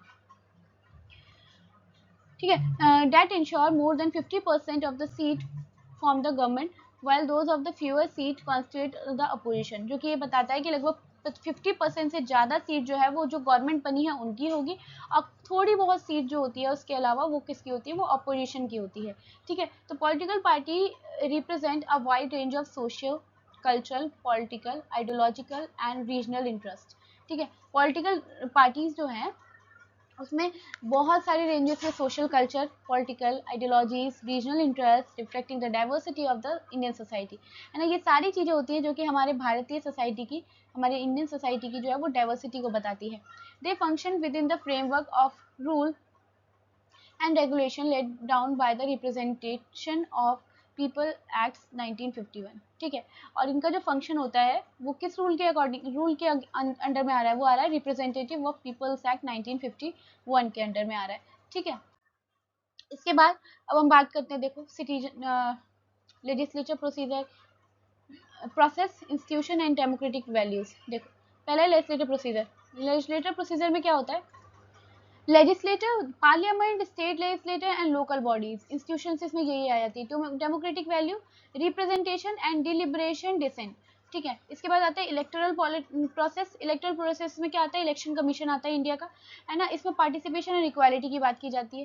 देन जुडिशियल प्रोसेस, यानी आपका कोर्ट आ गया यहाँ पर सारा, तो rule of law and equality और जस्टिस की बात की जाती है यहाँ पर। फिर पार्टिसिपेटरी प्रोसेस, पार्टिसिपेटरी प्रोसेस में आपका मीडिया आता है और आपका सिविल सोसाइटीज आती हैं। यहाँ डिबेट होगा, डिस्कशन होगा, फ्रीडम ऑफ एक्सप्रेशन है यहाँ पर, मतलब आप अपने विचारों को व्यक्त कर सकते हैं। अकाउंटेबिलिटी मैकेनिज्म, इसमें क्या है, इसमें है कंट्रोलर एंड ऑडिटरी जनरल मतलब कैग, ठीक है, कंट्रोलर एंड ऑडिटर जनरल मतलब कैग, और सेंट्रल इंफॉर्मेशन कमीशन यानी CIC, Lokpal, central vigilance commission यानी CVC, ये सारी इंस्टीट्यूशंस आती हैं जो कि आपको जो कि रिस्पॉन्सिबल हैं आपको जवाब देने के लिए, है ना। अगर आपको कोई जवाब चाहिए तो ये लोग अकाउंटेबल होते हैं, ठीक है, अकाउंटेबल मैकेनिज्म का पार्ट है। तो यहाँ क्या है, ट्रांसपेरेंसी होनी चाहिए। इसके बाद इनकी जो डेमोक्रेटिक वैल्यू है वो ये है। फिर डिसेंट्रलाइजेशन का मतलब क्या है, rural and urban local bodies, है ना, यही तो था डिसेंट्रलाइजेशन। अंडर 1992 में डिसेंट्रलाइजेशन आया था। उसमें क्या किया गया था कि स्टेट से भी पहले तो सेंट्रल और स्टेट लेवल होता था, अब उसके बाद सेंट्रल और स्टेट के अलावा भी तीसरा लेवल आ गया था, जिसे लोकल लेवल बोलते हैं, जिसमें रूरल और अर्बन दो अलग अलग तरीके की बॉडीज आई थी। तो people's participation at grass root level, इसका ये मेन कारण क्या था कि ताकि जो बिल्कुल निम्न तबके से, जो भारत के जो निम्न तबके से जो लोग हैं वो भी पार्टिसिपेट कर सके, है ना। डेमोक्रेसी में चेक एंड बैलेंस का मतलब क्या है कि division of power between the central and state guaranteed at the through the written constitution, ठीक है। यहाँ पर समय समय पे चेक किया जाता है लोग की काम कैसे चल रहा है, या फिर जो नियम बने हैं वो सही बने हैं कि नहीं, तो इसे चेक एंड बैलेंस बोलते हैं, है ना। डिवोल्यूशन ऑफ पावर, यहाँ इससे ये फायदा ना कि मतलब देखो कोई भी अपने आप को सुपीरियर नहीं समझ सकता, कोई भी गवर्नमेंट बॉडी ऐसा नहीं सोच सकती कि मैं ही हूँ जो हूँ, ठीक है। तो डिवोल्यूशन ऑफ पावर में ये आ जाता है। Safeguarding the right of vulnerable group मतलब वही है निम्न तबके के लोग, वो लोग जिन्हें फैसिलिटीज़ नहीं मिली हैं या किसी भी तरीके से वो बैकवर्ड रह गए हैं, है ना, तो उनको वनरेबल ग्रुप कहा जाता है, ठीक। तो उनके राइट्स को कैसे बचाया जाता है इसमें, तो it is a duty of the government, ये हमारे गवर्नमेंट की ड्यूटी है कि वो सारी कम्युनिटीज़ की, चाहे वो किसी कास्ट के हो, किसी जेंडर के हो, किसी रिलीजन के हो, किसी भी रीजनल बैकग्राउंड से हो, सबके राइट्स को प्रोटेक्ट करे, है ना। Given the historical factors that have led to the unequal distribution of opportunities and resources, it is essential for the government to ensure that the resource are distributed equitability, मतलब ये government की responsibility की जो resources हैं वो सबको equally मिले, है ना, and specially for most of the vulnerable section, है ना। वनरेबल सेक्शंस को मतलब स्पेशली वनरेबल सेक्शन की बात करी जा रही है, तो विदाउट डिस्क्रिमिनेशन, कि बिना किसी भेदभाव के। तो यहाँ आता है आर्टिकल नंबर 46 जो बोलता है state shall promote with the special care of education and economic interest of the weaker section of the people, and in particular of the scheduled caste and the scheduled tribe, shall protected them from the social justice or form of exploitation। समझ गए। तो article number 46 में ये बोला गया है कि states को स्पेशल केयर देनी होगी एजुकेशन में, इकोनॉमिक इंटरेस्ट में, वीकर सेक्शन को, जो भी उनके स्टेट के वीकर सेक्शन है उनको स्पेशल केयर देनी होगी उनको, है ना। स्पेशली शेड्यूल कास्ट और शेड्यूल ट्राइब्स के बारे में बोला गया था कि किसी भी तरीके का सामाजिक तौर पे कोई भेदभाव ना किया जाए उनके साथ, या फिर किसी भी तरीके का एक्सप्लॉयटेशन ना हो उनके साथ। Don't miss out the real strength of democracy is laid, मतलब लोकतंत्र की असली ताकत क्या है, उसके उस कंट्री में जो लोग रहते हैं वो, है ना। यानी एक नागरिक जो है वो लोकतंत्र की असली ताकत है, उसका पार्टिसिपेशन होना, मतलब वो पार्टिसिपेट करे लोकतंत्र में, ठीक है। अवेयर रहे अपनी ड्यूटीज़ को लेके, जो भी उसके फंडामेंटल राइट्स हैं, जो भी ड्यूटीज़ हैं उसके लिए अवेयर रहे, है ना। कमिटमेंट ऑफ ऑनेस्टी मतलब एंड फेयरनेस, है ना। ये सारी चीज़ें जो है वो एक डेमोक्रेसी को स्ट्रेंथन करती है। विदाउट दिस, बिना इस सब के डेमोक्रेसी जो है वो कुछ नहीं रह जाएगी। नो डेमोक्रेसी प्रोसेस और इंस्टीट्यूशन, कोई डेमोक्रेसी प्रोसेस, कोई इंस्टीट्यूशन जो है वो काम ही नहीं करेगा, काम करेगा उसको काम करने का कोई मतलब नहीं रह जाएगा, ठीक है। द टेबल, ये जो टेबल अभी हमने देखी, ठीक है, ये हाईलाइट कर रही है कि किस तरीके से डिफरेंट डेमोक्रेटिक प्रोसेसेस जो है वो किए जाते हैं, स्पेसिफिक इंस्टीट्यूशंस क्या हैं और कौन कौन सी डेमोक्रेटिक वैल्यूज़ है। तो हम टेबल ऑलरेडी देख चुके हैं, ठीक है। तो अब हम देखते हैं next role of media in democracy, है ना। इसको पढ़ते हैं पहले, role of media in democracy की मीडिया का क्या रोल है। तो देखो मीडिया क्या है ना, डेमोक्रेसी में चीज़ों को हम तक पहुंचाने वाला काम किसका है, मीडिया का ही है ना। इंटीग्रल पार्ट है ये हमारी लाइफ का, क्या है, addition to keeping the people inform, ये लोगों को इन्फॉर्मेशन पहुंचाना, डेवलपमेंट से रिलेटेड, वर्ल्ड से रिलेटेड, वो सब मीडिया करती है है ना, ये लोगों की आवाज़ है, बल्क में जो लोग होते हैं उनकी आवाज़ है। Newspaper, news channel, social media platform जो है यही सारे इश्यूज़ को रेज़ करते हैं, तब लोगों को समझ में आता है कि एक्चुअल में क्या प्रॉब्लम चल रही है ना। फिर उसके बाद रिजोल्यूशन भी पास कर मतलब बताते हैं, contribute to the resolution through the appropriate mechanism, बताते भी हैं कि किस तरीके से इसको रिजॉल्व किया जा सकता है, क्या मैकेनिज्म होगा।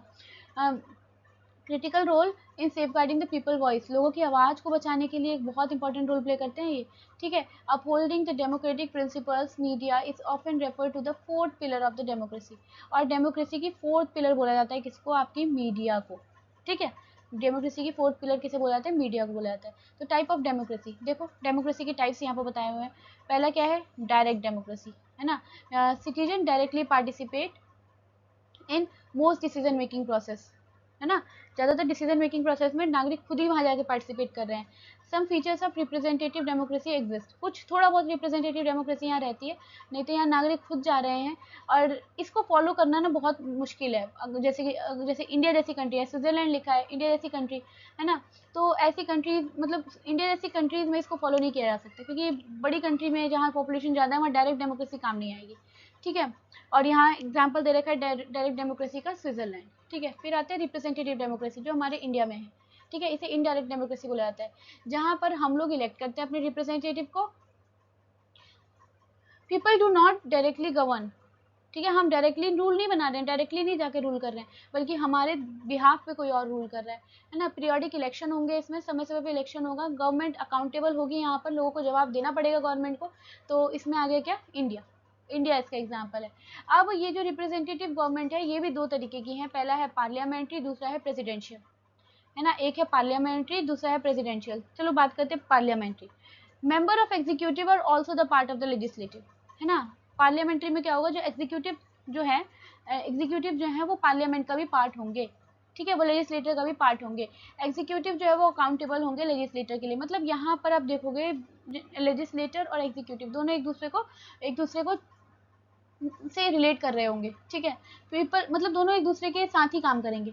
People elect the legislator but not the executive, हाँ यहाँ पर लेजिस्लेटर को तो हम इलेक्ट करके भेजते हैं लेकिन एग्जीक्यूटिव को नहीं कर सकते। तो एग्जाम्पल में देखो इंडिया एंड कनाडा लिखा भी है ना। हमारे यहाँ जो गवर्नमेंट है वो कैसी है, पार्लियामेंट्री टाइप ऑफ गवर्नमेंट है, ठीक है। इसके बाद आते हैं नेक्स्ट प्रेसिडेंशियल डेमोक्रेसी, है ना। तो इसमें एग्जीक्यूटिव इंडिपेंडेंट होगा, एग्जीक्यूटिव हमारे यहाँ जुडिशरी इंडिपेंडेंट है, ठीक है। पार्लियामेंट्री में क्या होगा, एग्जीक्यूटिव इंडिपेंडेंट होगा, है ना। इसके बाद presidential is elected by the people, president जो है वो हमारे थ्रू चुने जाएंगे। अभी हमारे देश में प्रेसिडेंट हमारे थ्रू नहीं चुने जाते बल्कि वो लोग खुद चुनते हैं हम अब, लेकिन यहाँ पर क्या है, प्रेसिडेंशियल में प्रेसिडेंट को इलेक्शन के थ्रू चुना जाएगा, प्रेसिडेंट अकाउंटेबल होगा लोगों के लिए, जैसे यूएसए, ठीक है। तो let's explore the first column of the table below the list some key features of the democracy in India and fill the second column for the suitable examples, है ना, of your state towns, ये सब चीज़ें, ठीक है। तो features of democracy दे रखे हैं, यहाँ कुछ एग्जाम्पल्स आपको खुद फिल करने हैं। तो जैसे पॉपुलर सोवेरेनिटी, रूल ऑफ लॉ हम पढ़ चुके हैं, सेपरेशन ऑफ पावर हम पढ़ चुके हैं, ठीक है। इसके अलावा फंडामेंटल राइट्स हमने देख लिया, अकाउंटेबिलिटी एंड ट्रांसपेरेंसी भी देख लिया हमने, मल्टी पार्टी सिस्टम भी देख लिया। तो इस सबसे रिलेटेड जो भी आपको एग्जाम्पल सुटेबल लग रहे हैं वो आपको अपने एरिया के अकॉर्डिंग फिल करने हैं यहाँ पर, ठीक है। इसके बाद हम बात करते हैं नेक्स्ट कि you must have understood by now that through there some fundamental principle of any democracy like freedom, equality, participation, rule of law, right, duties, yet democracy do not offer the single model of government. Characteristic features of the democracy vary from country to country, ठीक है।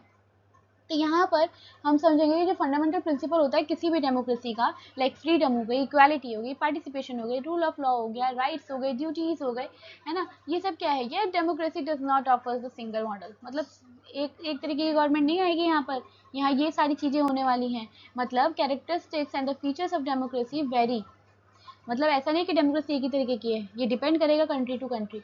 Different societies institutionalise democracy in diverse way depending on how the citizen participate in decision making and how the political power is structured, है ना। तो depend करेगा आपके यहाँ democracy किस तरीके से काम कर रही है, कैसी है, ये डिपेंड करेगा आपके यहाँ के जो लोग हैं वो कैसे हैं, यहाँ की पॉलिटिकल पावर कैसे स्ट्रक्चर की गई है, डिसीजन मेकिंग कैसे होता है।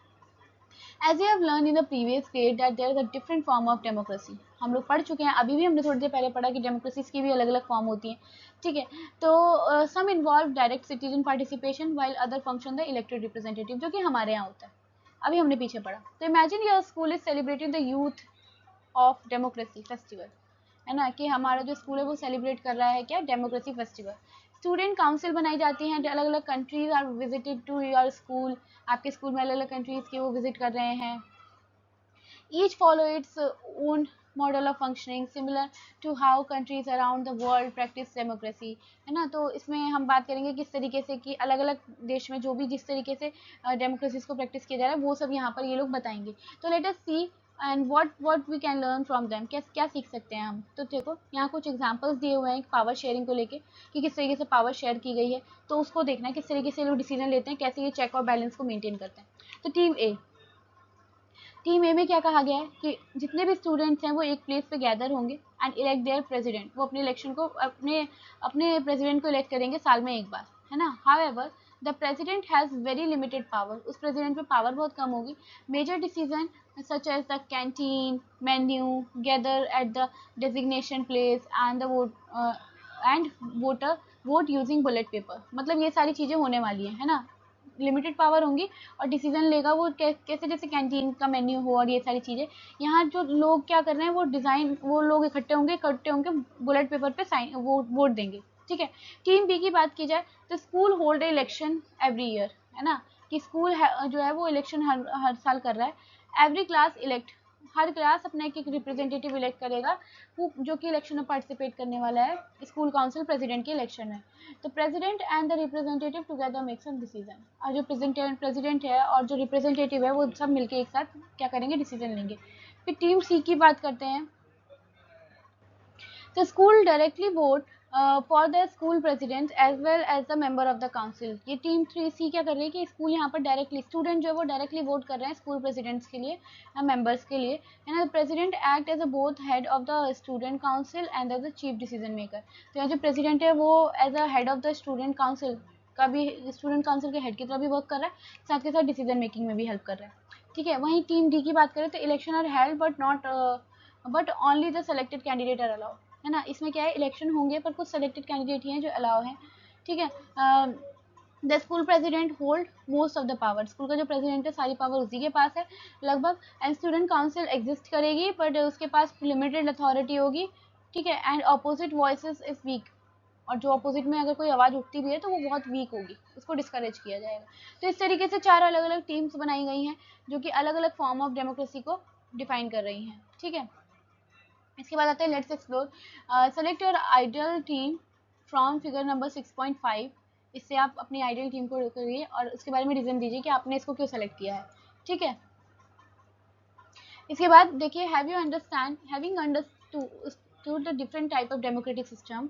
अब जैसे आप समझ चुके हैं अलग अलग तरीके के डेमोक्रेटिक सिस्टम के बारे में, तो अब हम देखते हैं कि how democracies function across the world, किस तरीके से वर्ल्ड में डेमोक्रेसीज जो है वो काम कर रही हैं, ठीक है।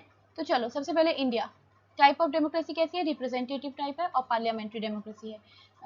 सिस्टम ऑफ डेमोक्रेसी क्या है, executive lies the power with council of ministers headed by the prime minister, ठीक है। क्या है कि जो एग्जीक्यूटिव है वो council of ministers, power lies with the council of ministers, council of minister के साथ उनकी पावर होगी, मतलब जैसी उनकी होगी, और इनको हेड कौन करेगा, प्राइम मिनिस्टर करेगा, ठीक है। और उसके बाद से हेड ऑफ द स्टेट कौन होगा, प्रेसिडेंट। भाई हमारे यहाँ हेड ऑफ द स्टेट कौन है, प्रेसिडेंट है।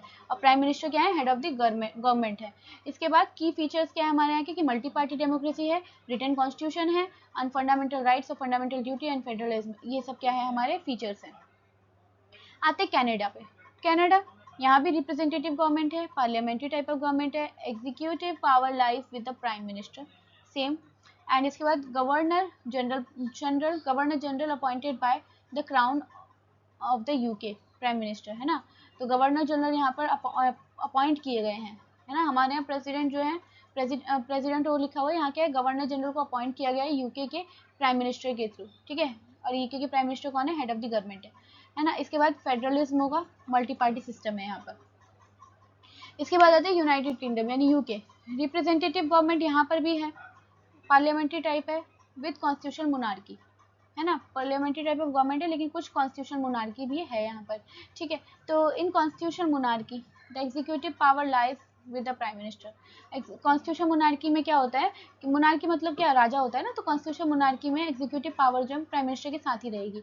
मोनार्की यानी हेड ऑफ द स्टेट, जैसे हमारे यहाँ प्रेसिडेंट होते हैं वो भी इलेक्ट किए जाते हैं, है ना, लेकिन यहाँ पर क्या है, जो प्रेसिडेंट हैं वो क्या है, मोनार्क है, मतलब पहले से ही जो राजा रहे हैं वो है, और प्राइम मिनिस्टर जो है वो हेड ऑफ द गवर्नमेंट है। अनरिटन कॉन्स्टिट्यूशन है यूनाइटेड किंगडम का, parliamentary sovereign multi party system यहाँ पर है। फिर आते हैं स्विट्जरलैंड पे। स्विट्जरलैंड डायरेक्ट डेमोक्रेसी है, हमने अभी पढ़ा था डायरेक्ट डेमोक्रेसी के एग्जाम्पल में। एग्जीक्यूटिव पावर जो है वो लाई करेगी किसके साथ, फेडरल काउंसिल्स के साथ। President head of the government है, अभी तक हेड ऑफ द स्टेट था प्रेसिडेंट, लेकिन हमने देखा स्विट्जरलैंड में हेड ऑफ द गवर्नमेंट है प्रेसिडेंट, ठीक है। रिटन कॉन्स्टिट्यूशन है, मल्टी पार्टी सिस्टम है।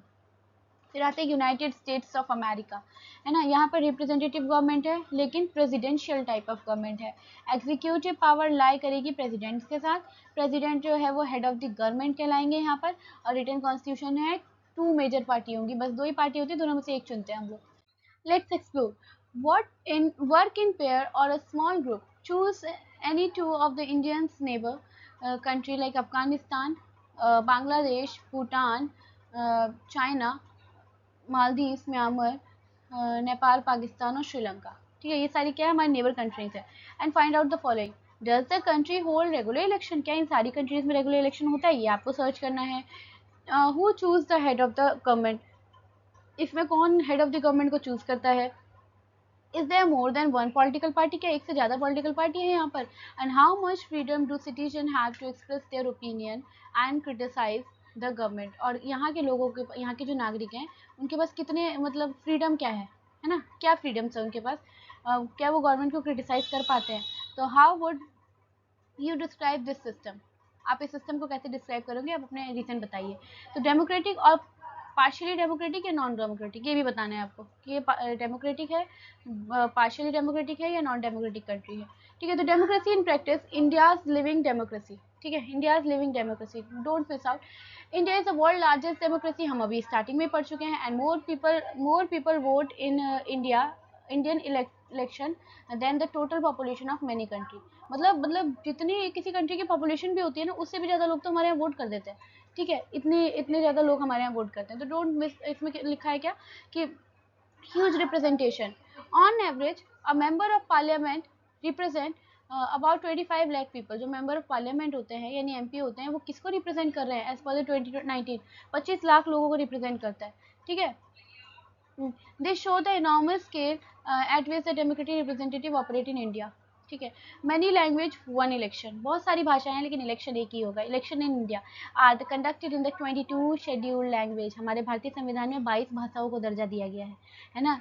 तो इलेक्शन जो होता है वो 22 लैंग्वेजेस में होता है, ठीक है। And along with the several other language, और इसके अलावा भी और लैंग्वेजेस के साथ, ठीक है। Election symbol are used, election symbol use किया जाता है सो डैट, ताकि हर एक नागरिक चाहे वो पढ़ सकता हो या ना पढ़ सकता हो वो भी आज़ादी से वोट दे सके। मतलब अगर कोई इंसान पढ़ के, कोई नागरिक पढ़ के नहीं समझ पा रहा है पार्टी के मेंबर्स को या पार्टी को कि कौन सी पार्टी से बिलोंग कर रहा है, तो वो सिंबल देख के समझ जाएगा कि ये इस पार्टी का मेंबर है, ठीक है।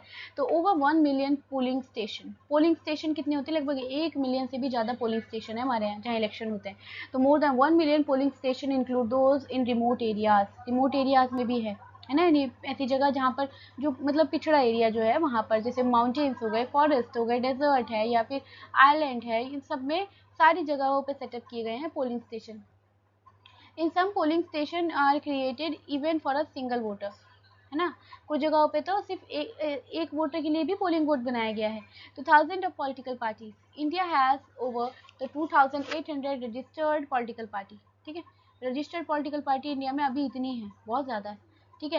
And reflecting the country social and regional diversity, जो कंट्री के सोशल और रीजनल डाइवर्सिटीज़ को बता रहा है। And allowing the many view point of complete peace, ठीक है, कंप्लीट पीसफुली, ठीक है। बहुत सारे इसके पॉइंट्स बता रहा है जो कि कंप्लीट, हम पीसफुली कंप्लीट कर सकते हैं इससे। तो अब ये देखो, ये फोटो दिया हुआ है यूनिक पोलिंग स्टेशन की, है ना, जो पोलिंग स्टेशन होती है जहाँ पर मतलब वोटिंग करने जाते हैं, उसका फोटो डाला हुआ है। तो India democracy stand out for its scale, depth and inclusiveness.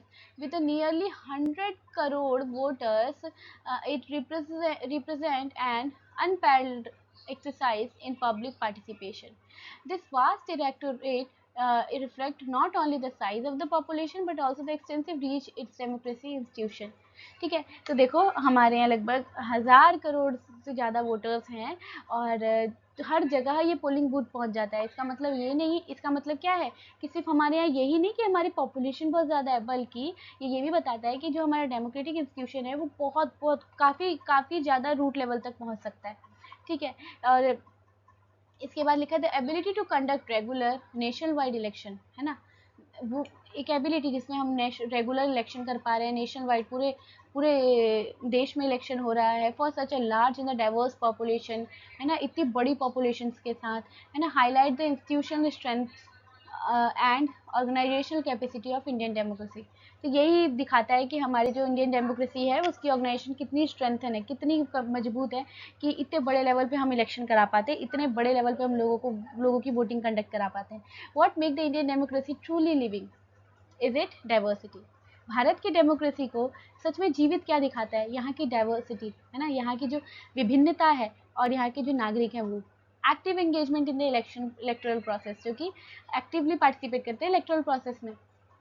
India the India electoral include, क्या इलेक्टोरेट में क्या क्या होता है, people from various linguistic religion and social economic background. यहाँ पर अलग अलग जाति के, अलग अलग धर्म के, अलग अलग भाषा के, अलग अलग सोशल इकोनॉमिक बैकग्राउंड के लोग जो है वो सब आके यहाँ पर वोट देते हैं। All participating in a single democratic framework, है ना, एक डेमोक्रेटिक इलेक्शन में सभी पार्टिसिपेट करते हैं।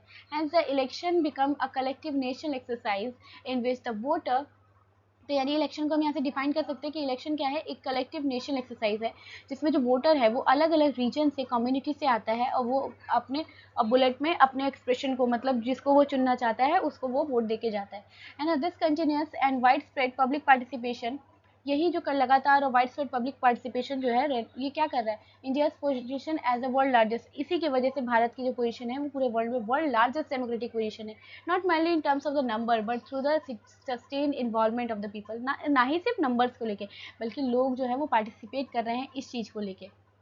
Govern in public life, one of the most widely recognise feature of the democratic system is to conduct the periodic election. देखो एक feature क्या है कि हम लोग जो है पीरियोडिकली समय समय पे इलेक्शन करते रहते हैं। पीरियोडिक इलेक्शन ये क्या है, फीचर है हमारा। ठीक है, इसके बाद हम इलेक्शन के बारे में पढ़ेंगे अगले चैप्टर में। A deeper understand of democracy also require an appreciation of the citizen, है ना, the broader rule in democratic processes। participatory democracy emphasize the greater, देखो participatory democracy emphasize greater involvement of citizen not only through the election but also through the active engagement in shaping the mechanism. ठीक है, तो जो participation democracy होती है उसमें लोगों का जो सिटीजन्स होते हैं उनका पार्टिसिपेशन बहुत ज़्यादा होता है ना, सिर्फ इलेक्शन के थ्रू ही नहीं बल्कि एक्टिव एंगेजमेंट, कोई पॉलिसी आई है तो पॉलिसी के बारे में पढ़ना, फिर उससे रिलेटेड क्वेश्चन करना, है ना, तो ये सारी चीज़ें इस तरीके से जो है पार्टिसिपेशन डेमोक्रेसी की हम बात कर रहे हैं। ठीक, तो such as a local councils, public consultation and community driven initiative. Indian constitutional frameworks operate through the three tier की गवर्नमेंट है, नेशनल सेंट्रल लेवल जिसे यूनियन गवर्नमेंट बोलते हैं, फिर स्टेट लेवल एंड उसके बाद से लोकल लेवल। तो हमारे जो सिस्टम है वो 3 टीयर सिस्टम है, यूनियन स्टेट एंड लोकल। ठीक है, government facilitate the administrative efficiency and the democratic participation, you know learn about them. Grade 6 to 8 में आप ऑलरेडी पढ़ चुके हैं, इवन आपने सेपरेट चैप्टर भी पढ़े होंगे इसके। ठीक है, आपने पढ़ा होगा पंचायती राज के ऊपर, रूरल गवर्नमेंट के ऊपर एक चैप्टर आपने पढ़ा होगा, फिर म्यूनसिपैलिटी यानी अर्बन गवर्नमेंट के ऊपर एक चैप्टर। ठीक है, तो constitution also provide the provision to protect the tribal, है ना, हमारे संविधान में ट्राइब्स को, हेरिटेज को, इन सबको, नॉर्थ ईस्ट रीजन के जो ट्राइब्स हैं उन सबको प्रोटेक्ट करने के लिए भी स्पेशल प्रावधान दिया हुआ है।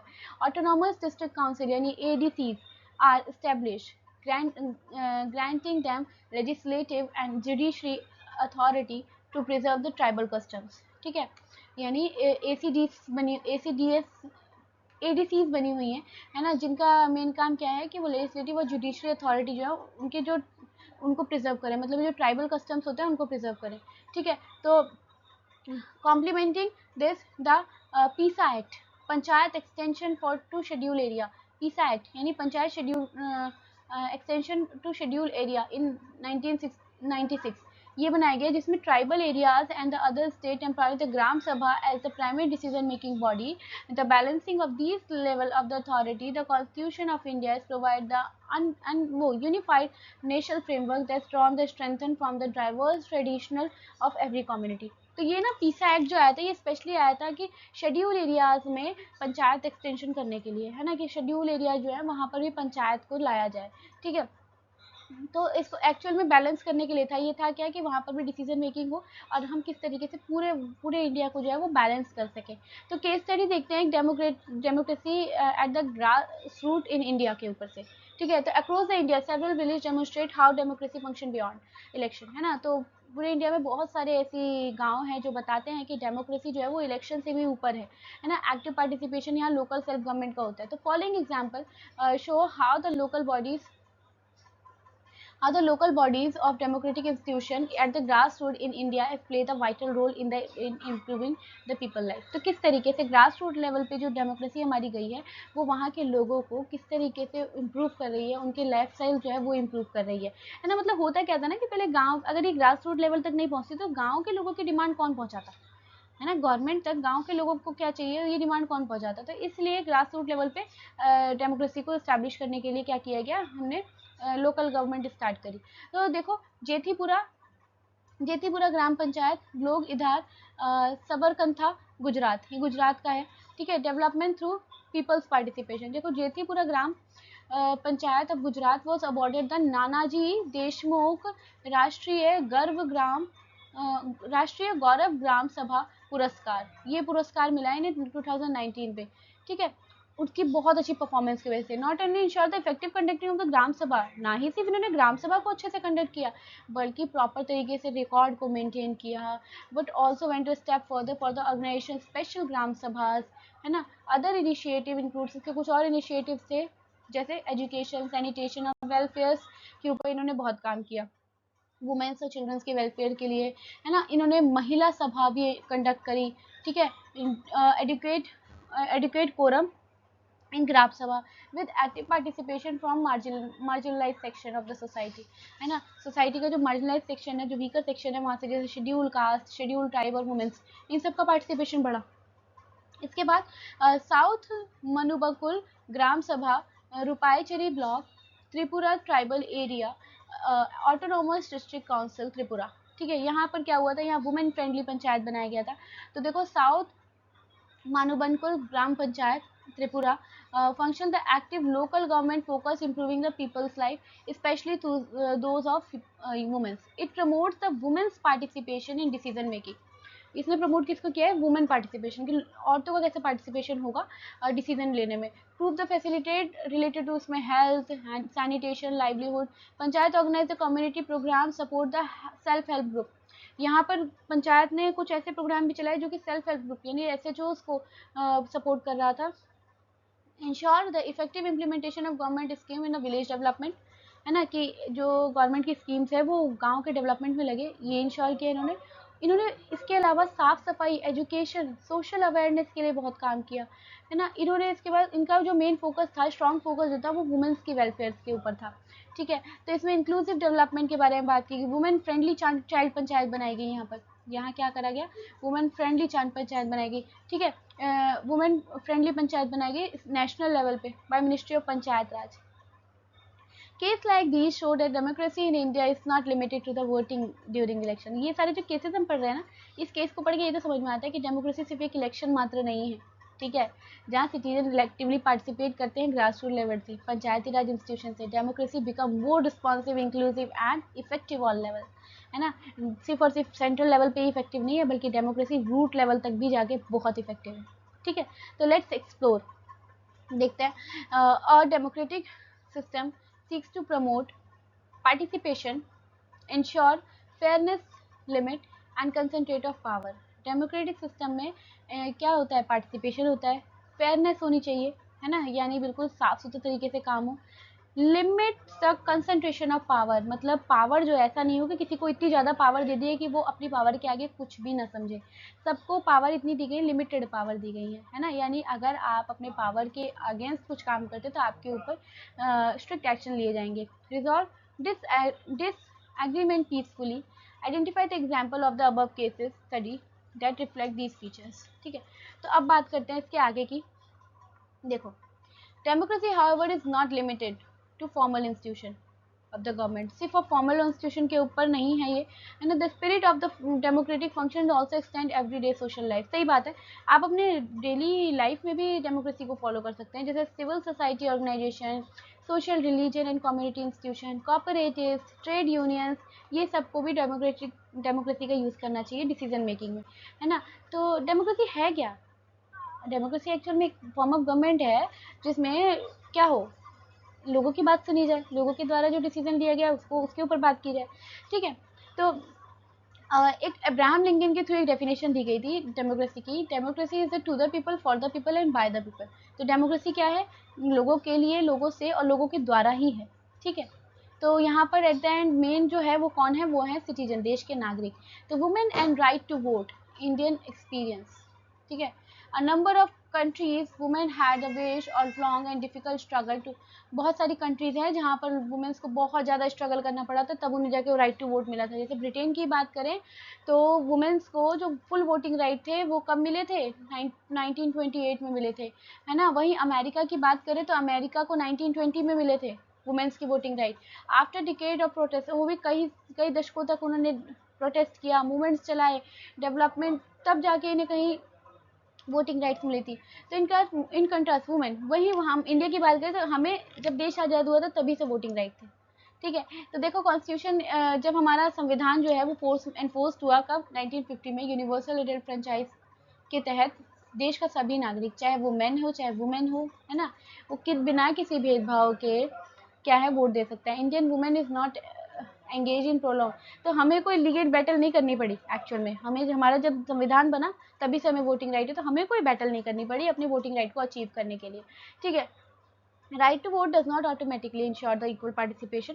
Social prejudice continue to act as a barrier, है ना।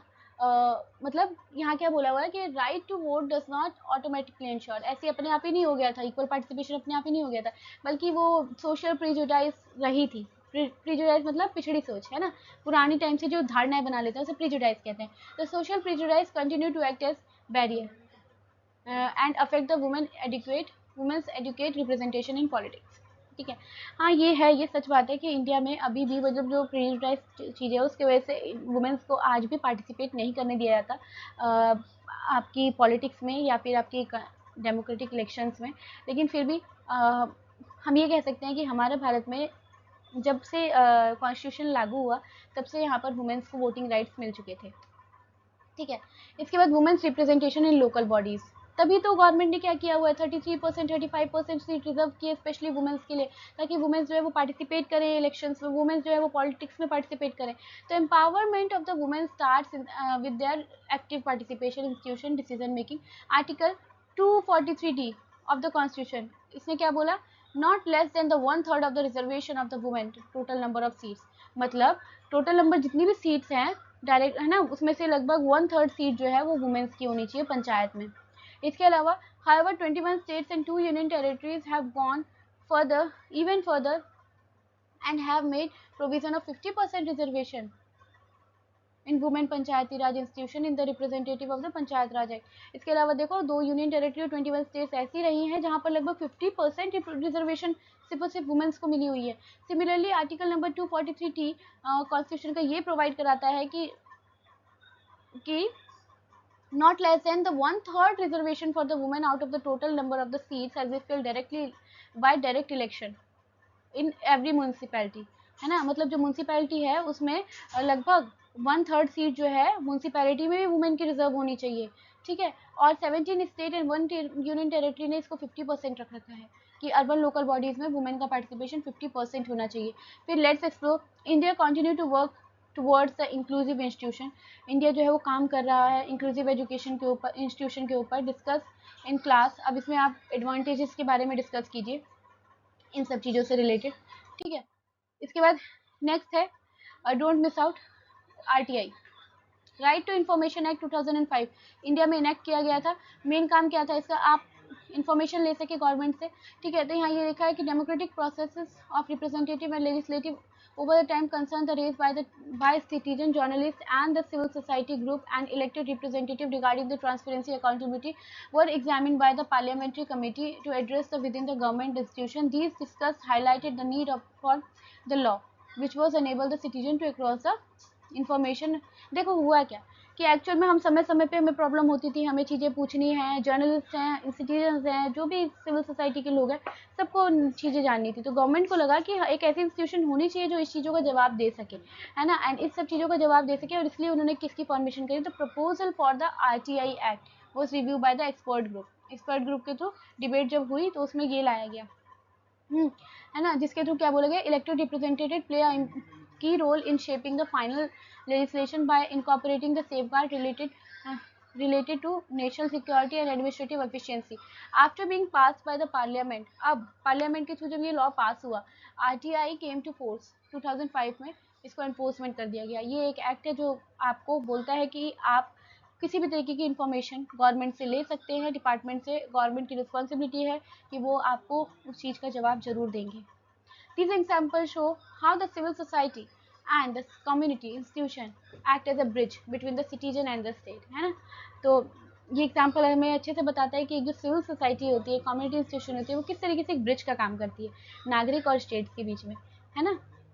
तो public interest litigation campaign and the community organisation they help make democracy more inclusive and responsive, है ना। तो ये राइट टू इन्फॉर्मेशन एक्ट आ गया, या पब्लिक इंटरेस्ट लिटिगेशन आ गया, है ना। ये सारे जो है PIL ये सब जो है, ये सब जो है, ये हमारी डेमोक्रेसी को और ज़्यादा इंक्लूसिव एंड और ज़्यादा रिस्पॉन्सिबल बना देता है, और ज़्यादा इंक्लूसिव एंड और ज़्यादा रिस्पॉन्सिबल बना देता है। तो थिंक अबाउट इट, देखते हैं। As we study in earlier grade, the village serve a unit of the grassroots in India, empowers the rural community to participate in decision-making process. Many Indian leaders such as the Chaudhry Charan Singh and the Babu Jagjeevan Ram, who emerged from the rural background, advocate the right of the rural poor and other marginalized section। तो देखो हमने पढ़ा है पहले कि किस तरीके से गांव में जो है ग्रास रूट लेवल पे डेमोक्रेसी होती है, हमने पढ़ा है कि कैसे रूरल कम्युनिटीज़ जो होती हैं वो डिसीजन मेकिंग में पार्टिसिपेट करती हैं। इसके अलावा हमने देखा कि इंडिया में भी बहुत सारे लीडर हुए, जैसे कि चौधरी चरण सिंह, बाबू जगजीवन राम, जिन्होंने जो रूरल बैकग्राउंड से बिलोंग करते थे, उन्होंने रूरल गाँव के लोगों की राइट्स की बात करी, ठीक है, मार्जिनलाइज सेक्शन के राइट्स की बात की। तो explore and discuss the contribution of eminent Indian leader and who work towards strengthening grassroots democracy। ठीक है, अब हम इसमें आगे और डिस्कस करते हैं। ठीक है, तो अब देखते हैं चैलेंजेस, जो कि हमें देखना था। सबसे लास्ट क्वेश्चन यही था, चैलेंजेस क्या है। Democracy require the constant care. Democracy को हमें क्या चाहिए होगी, कांस्टेंट केयर चाहिए, अवेयरनेस चाहिए, एक्टिव पार्टिसिपेशन चाहिए, बोथ इंस्टीट्यूशंस का भी और सिटीजन्स का भी, है ना। While the constitution guarantee valuable right to all citizens, it also the expert individual to exercise these right responsive, है ना। देखो जैसे कि कॉन्स्टिट्यूशन हमें ये गारंटी देता है कि हमें हमारे कि नागरिकों को अधिकार है, उस तरीके से एक एक्सपर्ट इंडिविजुअल भी होना चाहिए जो लोगों के उस अधिकार को देख रेख करे, है ना, जो कि देख सके कि किसी तरीके से उन अधिकारों को हनन तो नहीं किया जा रहा है। ठीक है, तो democracy is not limited to election, सिर्फ इलेक्शन तक ही सीमित नहीं है ना। यहाँ डिसीजन मेकिंग देखी जाएगी, या सिविक रिस्पॉन्सिबिलिटीज़ देखी जाएंगी। एक्शन जैसे damaging public properties, spreading the miss information and violence, violating the public rules, weaken democratic values, ये सारी जो चीज़ें हैं। Similar indifference toward the public issues can adversely affect the health of the democracy। ये सब क्या है, डेमोक्रेसी की हेल्थ को बहुत बुरी तरह से इफेक्ट कर रहा है। India has made the significant process to in ensuring the representation of participation.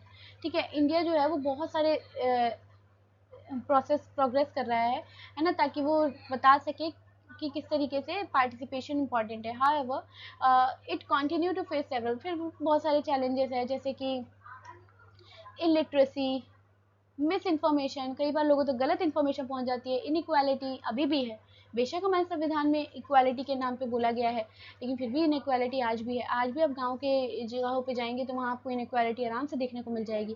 ठीक है, किस तरीके से लोग एक दूसरे से भेदभाव करते हैं। In recent time spread of fake news, है ना, फेक न्यूज़, अब तो सोशल मीडिया जो है ना, इससे फेक न्यूज़ तो बहुत फैलती है।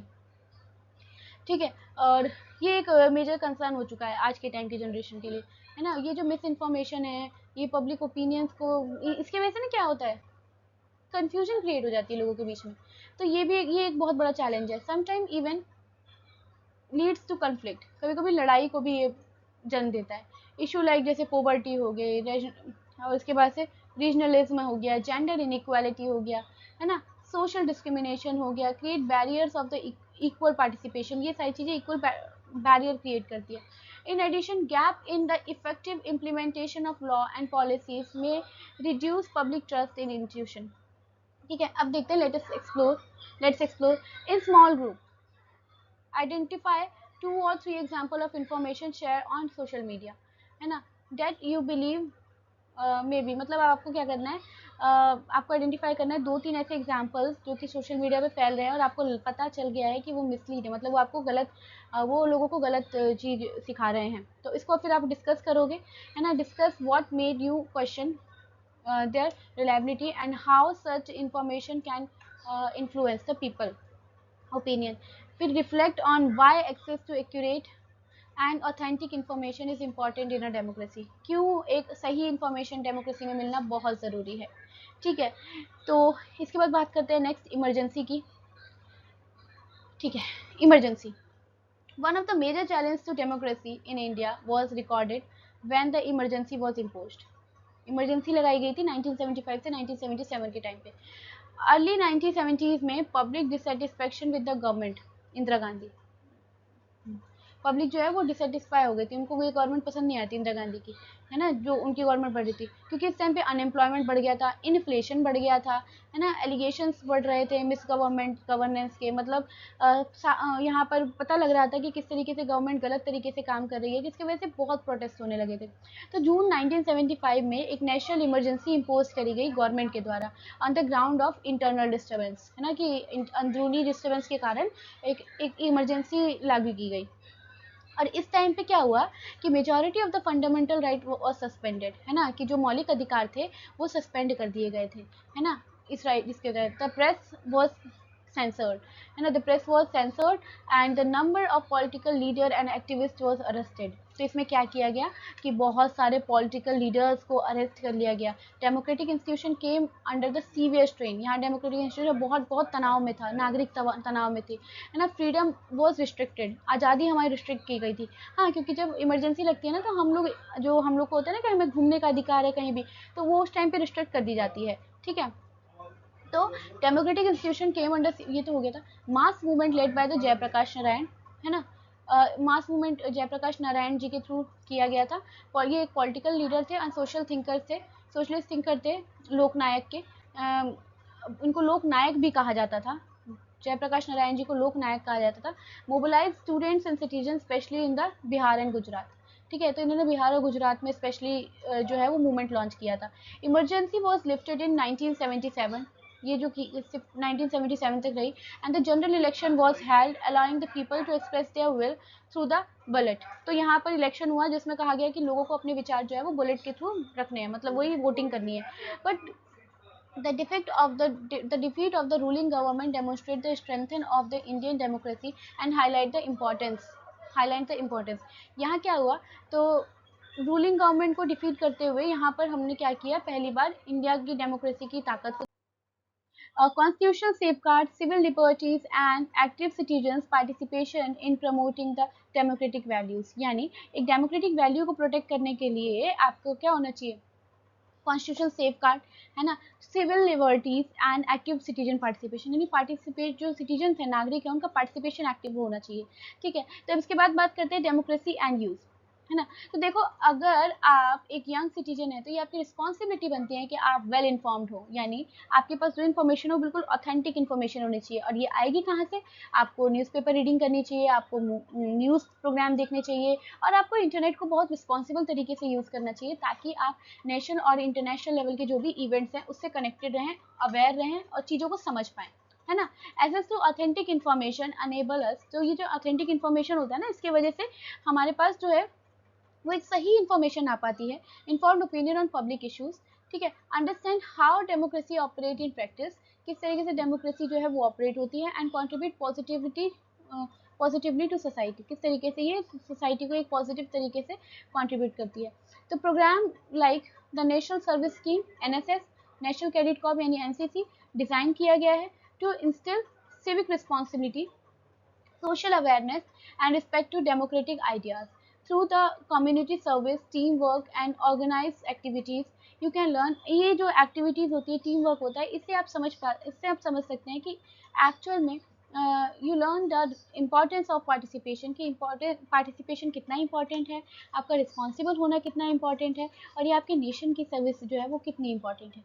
ठीक है, इसके बाद आते हैं let's explore पे। तो observe figure number 6.9 and explore the various other digital and non-digital way, है ना, which you can participate in a democracy। तो आपको बताना है कि ऐसे कौन कौन से डिजिटल एंड नॉन डिजिटल वे हैं जिसके थ्रू आप डेमोक्रेसी में पार्टिसिपेट करते हैं। तो अंडरस्टैंड द कॉन्स्टिट्यूशन, आपके संविधान को समझना, ठीक है। फॉलो फंडामेंटल ड्यूटीज, आप फंडामेंटल ड्यूटीज को फॉलो कीजिए।